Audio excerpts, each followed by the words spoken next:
Hello, everybody. Welcome to Hillary's Whiskey Lounge. I'm Hillary, and this is my Whiskey Lounge. And today we're going to do something new. Well, as you can see from this bottle, it's not exactly new to me, but it's new to the channel and probably new to a lot of you. This is actually the first bottle of this that I've bought, and I'm still trying to test it out. This is all just in the name of research and science that I've consumed this much of this. And what this is, if you're thinking, GlenAllachie, peat, yes. This is Meikle Tòir. Meikle Tòir is Gaelic for great pursuit, and I think that's a reference to Billy Walker's desire, sort of long-time dream to try and experiment around a little bit with peat in GlenAllachie. So that's what Meikle Tòir means. This comes in at 48% ABV, and the ppm, which is the phenol level, is 35. And you have to look at some other whiskeys, like Lafroig is probably off the charts with like a 50 or a 70 or something like that. Lafroig, Lagavulin, when you think of those really peaty guys. So 35 is not too peaty. So if you're experimenting with peat, if you're trying to kind of get into it, if you love sherry bombs like me, you might want to go this route. Get into sherry via the Meikle Tòir. So let's do a quick review of this. This is, of course, being a GlenAllachie product, this is not chill filtered and there is no color added, but I hope you can see this beautiful color here. It's like amber, like honey. Um, this sherried one, as opposed to the original one, and there's a chinkapin one as well. This has been in American oak casks for 3 years, and then ex Oloroso and PX casks. No, other way around. Ex Oloroso and PX casks for the final 3 years, and American oak for 2 years. So, in case you're kind of wondering about this five, just because a whiskey is 10, 15, 18, 21 years, that doesn't guarantee uh, really anything. It might be a little smoother to some whiskey enthusiasts. It might just sound better to people who really don't know any better, that it's older, but it doesn't have to be super old to be good. So let's check out this 5 year. Okay. Oh, and I did actually pour a glass a little while ago and I added some water to it. It's always a good idea to let your whiskey with some water in it sit for a little while. I think it's a minute per age per year. Okay, so it's been over 5 minutes that I've let it sit there. Okay, so I don't have any GlenAllachie glasses, so this is a little Aaron glass that I've put this in. Um, and for those of you that think that I pour big, huge pours, let me show you the difference between some of the glasses that I've been using lately. This is a regular Glencairn glass. This is the wee Glencairn. Oh, that's a beautiful sound. This is the wee Glencairn. And so when I have a lot of whiskeys that I'm tasting, I will taste in the wee Glencairn, not this gigantic one. But when I'm tasting a lot and then I don't really get around to finishing them, I just dump them into one of these and I carry this around the house with me. So I know that, whoops, I know that some of you guys like to tease me about how big my pores are, but, um, you know, I'm really not denying anything, but I'm saying that sometimes I use the little glasses. Okay, this one is a medium-sized glass. All right, so being a GlenAllachie product, being very sherry forward, we know what kind of the aromas and the tastes that we're going to get out of this. But it's the peat part that's going to add a special twist to this. All right off the bat, I think that the nose on this, I can smell the peat, but it's not overwhelming. It's actually very pleasant. I think intriguing is what I've used for some of the other peated whiskeys that I've tried with you. It smells very buttery. The aroma of butter, butterscotch, scotch butter. Oh, and by the way, it's about 4 p.m. my time, so this is really late in the day for me to start having whiskey. I just watched the first World Cup match, Mexico defeating South Africa, and we'll talk about the World Cup in a couple minutes. Okay, so buttery, a little nutty, kind of almonds. Um, I'm forgetting some nuts, even maybe cashew, which I know is not technically a nut, it's some sort of fruit, but cashew nuts, um, buttery. Even this reminds me of a little bit of cigar smoke, but in a good way, a really nice, good cigar. And it's sweet. It's got that really nice sweet sherry background. Okay, let's have a sip. Again, this is 48% ABV. This one doesn't have any water in it.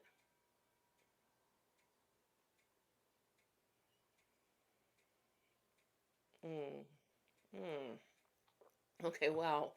Um, nutty, very nutty. Um, I'm getting lots of almond, smoked toasted almonds. If you've ever had that, the Blue Diamond brand, the Smokehouse almond, this is like a liquid form of that. Not too smoky though, but quite sweet. Mm. The mouthfeel is great. It feels nice and thick, and it actually feels buttery too. That's probably the non-chill filtered process or lack of the chill filtering coming through there. Hi, Nala. Come here. No? Okay. Everybody wants to see you. All right. Come here. All right. This is Nala. Yep. This is my my Weisskatz. Weisskatz. I have a Weisskatz und Schwarzkatz. Did I say that right? Weisskatz und Schwarzkatz. Yeah. Sammy is the Schwarzkatz, and this is Nala, the Weisskatz. All right. You're so sweet. Okay, back to this. Um, Mouthfeel, buttery, smooth, non-chill filtered, so we get that really nice kind of buttery, oily texture from all that good stuff that's still left in here.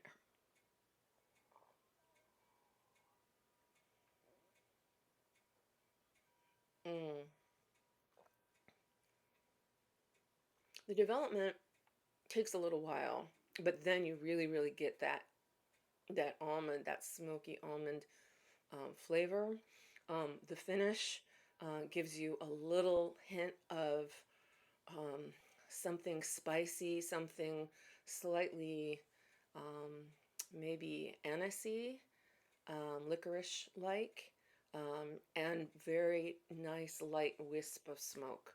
So this is really impressive for especially a first go at attempting peat for GlenAllachie. This is like if you took a glass of GlenAllachie 12 or 8 or is there even GlenAllachie 5? Um, and you put in a little, a few mils of something really smoky and mix that up. It's really just, it's very intriguing. It is. Mm. Sorry about that. There was somebody at my door.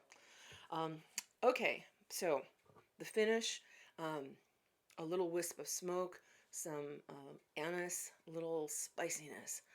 Um, really, really nice. I'm impressed. Okay, I forgot my glass of water. Always have a glass of water with you when you're sipping scotch. And it serves, you know, several purposes.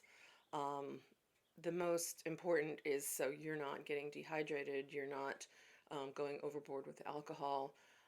But also, it's nice to, especially if you're doing tastings, it helps to clean your palate a little bit, helps clean your mouth out a little bit so so you're ready to taste the next one.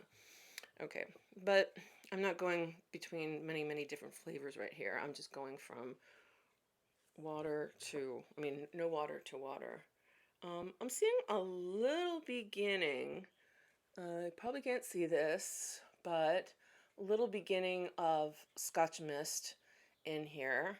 I did put about 3 or 4 milliliters of water in. It's coming up on probably 10 minutes ago. Maybe I didn't add enough water, but we'll see. I'm sure I added enough water to open this up. Okay, the nose. Meikle Tòir with a little bit of water. Okay. Um,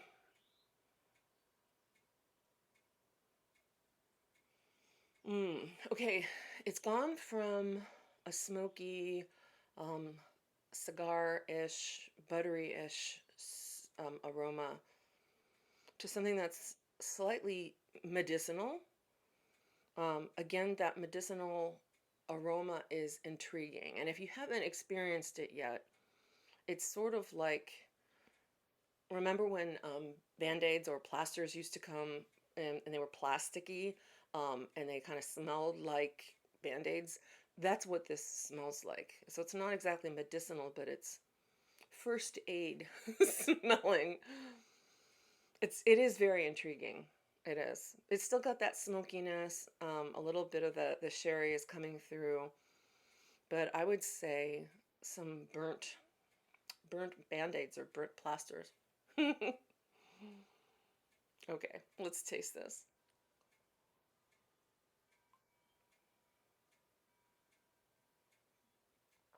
Yeah, I added enough water.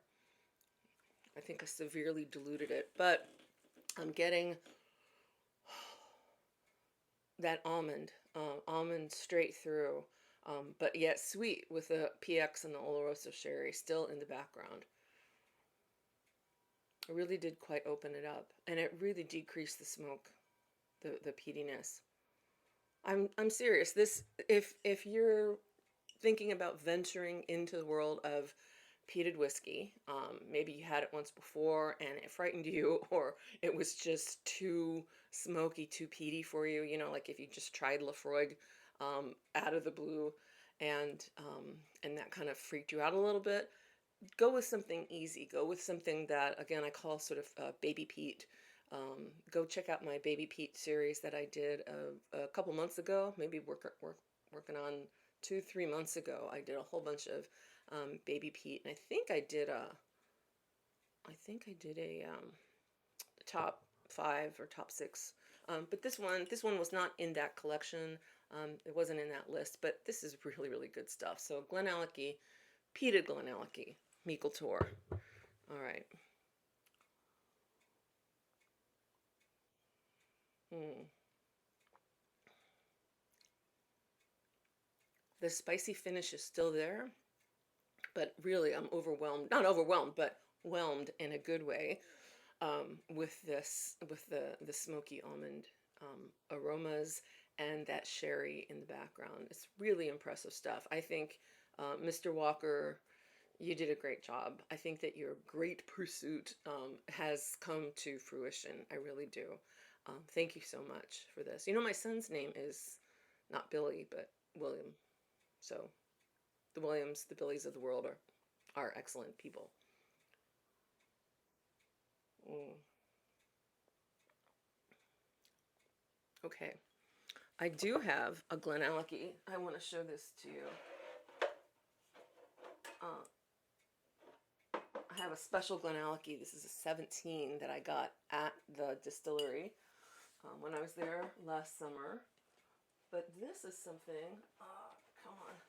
I purchased this in Florida when I not Florida, Florida, Texas. I purchased this in Texas when I was at Specs liquor store. This is a 2013 single cask Sauterne hogshead. So GlenAllachie with Sauterne. If you don't know what Sauterne is, I actually did an um, Aaron Sauterne review a while ago. I think like last November. Sauterne, and you can kind of see in this Aaron is a kind of light and fruity sweet wine from France. Um, the most notable thing I can tell you is that the grapes from which Sauterne is made suffer from something called noble rot, and I think that that's actually intentional. Noble rot. I just love that phrase. Anyway, back to this box of GlenAllachie that I'm showing you. This is Sauterne. Let's see if we can see any of that color. Look at that color from the Sauterne casks. Um, but the cool thing, besides this being a wonderful GlenAllachie, is that this actually is signed by Billy Walker himself. This is his real signature. There was one other box like this in the store, and I compared them. And this is not a stamp. This is not something that's electronic. This is actually his signature. And if you look at any bottles of, um, well, it's on this. Where is it? Where's his signature? It's here somewhere. There it is. Um, if you look at this, I know that this is his signature. I think I've consumed enough GlenAllachie to know what Billy Walker's signature looks like. And this is it. So that's cool. I love that. I am going to drink this eventually. Oh, here's a little pamphlet that I got from the distillery. I'm just a big fan of GlenAllachie. I have a few, I think a few GlenAllachies that I've reviewed, so check those out. Um, they have an amazing core range of regular GlenAllachies, and then I don't know if this actually talks about Meikle Tòir. Oh, I'm babbling. Anyway, that's cool. I did want to quickly mention to you that this Saturday in the United States, which is going to be Sunday morning in Europe and the UK, is Scotland's first match of the, I almost said World Series, of the World Cup. And Scotland's playing or matched up against Haiti. And I'm lucky enough to be on the continent where the World Cup is happening. I can't believe I just said that. Okay, anyway. I want to be in the UK right now. I want to be in Scotland right now. So maybe I'm not lucky enough to be on the continent where the World Cup is happening. But what I mean by that is that I don't have to get up at 2 a.m. to watch this match. It's going to be at about, I think, 6 p.m. California time. But instead of being all alone in my whiskey lounge on watching the match on my iPad, I found that there is this Scotland Society here in Southern California, and what they've done is earmarked a few beverage establishments around Southern California for watching the matches, the three that are coming up, the 13th, the 19th, and this is U.S. dates, the 13th, the 19th, and the 24th, I think, playing against Haiti and, oh, what was the other one? Um, um, and Brazil. So that Brazil one's going to be a nail biter. So anyway, these beverage establishments are hosting, they kind of are a sort of a Scottish or Gaelic themed restaurants and bars anyway, but they're hosting these big watch parties. And I think I'm going to go. Ever since I lost my dog, ever since I had put Hallie down, and I'm so sorry that I'm mentioning this to you on my video, I've had a little bit more freedom, and so I think I might go out to wherever this first pub is. I forget the name of it exactly, in some other further part of Los Angeles. And I think I'm going to go and enjoy watching the Scotland match, which with other fans of the Tartan Army. So if you know, look around your area, go online, do a search for um, do, Scotland World Cup watch party as a search or something like that, and see what you come up with. You might find just one pub or bar or restaurant in your area, or a little bit of a drive, um, which would be kind of unfortunate. Bring a designated driver, a designated watcher and driver with you, um, and enjoy the match with others of your ken, and um, enjoy it that way. So I'm gonna go to the one on Saturday and see what it's like to be with a bunch of strangers yelling and screaming and singing "Flower of Scotland." I really do get lonely sometimes here in my whiskey lounge, even though the cats come by to see me.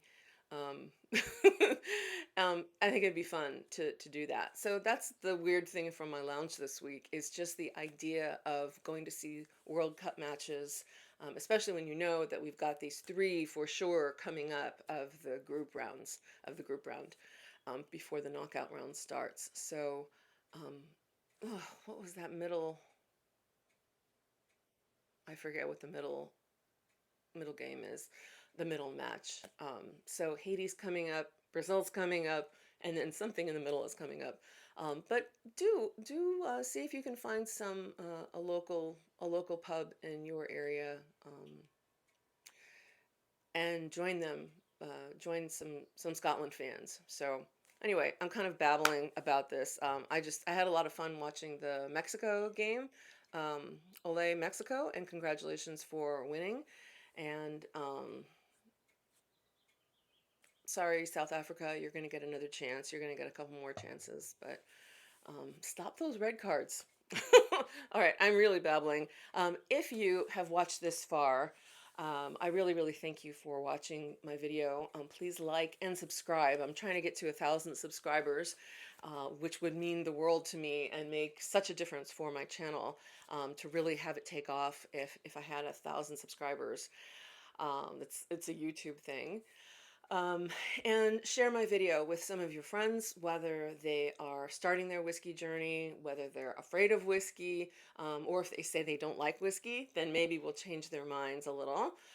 Maybe we'll invite them over to the lounge and have a tasting.